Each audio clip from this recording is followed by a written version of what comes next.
উহুদের যুদ্ধ এক সত্য কাহিনী।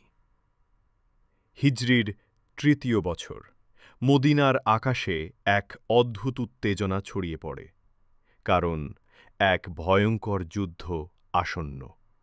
বদরের যুদ্ধে কুরাইশরা যেভাবে পরাজিত হয়েছিল তা তারা কিছুতেই ভুলতে পারেনি।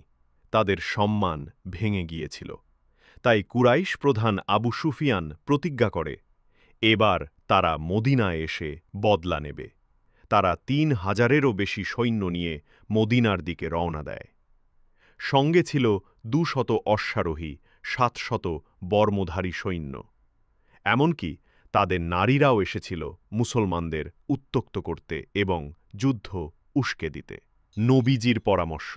মদিনায় খবর পৌঁছায়, তখন রাসূল মুহাম্মদ সাল্লাল্লাহু আলাইহি ওয়াসাল্লাম সাহাবীদের ডেকে পরামর্শ করেন। তিনি জিজ্ঞাসা করেন, তারা কি শহরের ভিতর থেকেই প্রতিরোধ করবেন, নাকি মদিনার বাইরে গিয়ে যুদ্ধ করবেন? তরুণ সাহাবীরা উৎসাহ নিয়ে বলেন, ইয়া রাসূলাল্লাহ, আমরা বাইরে গিয়ে আল্লাহর জন্য যুদ্ধ করব।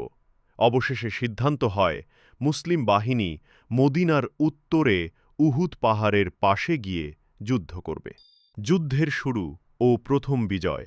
নবীজি সাল্লাল্লাহু আলাইহি ওয়াসাল্লাম ৭০০ সাহাবীকে নিয়ে উহুদের দিকে রওনা হন।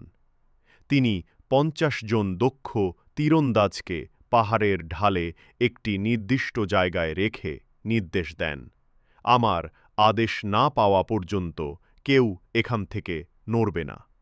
যুদ্ধ জিতলেও না, হারলেও না। এরপর যুদ্ধ শুরু হয়। প্রথম দিকে মুসলমানরা কুরাইশদের ছত্রভঙ্গ করে দেয়। বিজয় যেন নিশ্চিত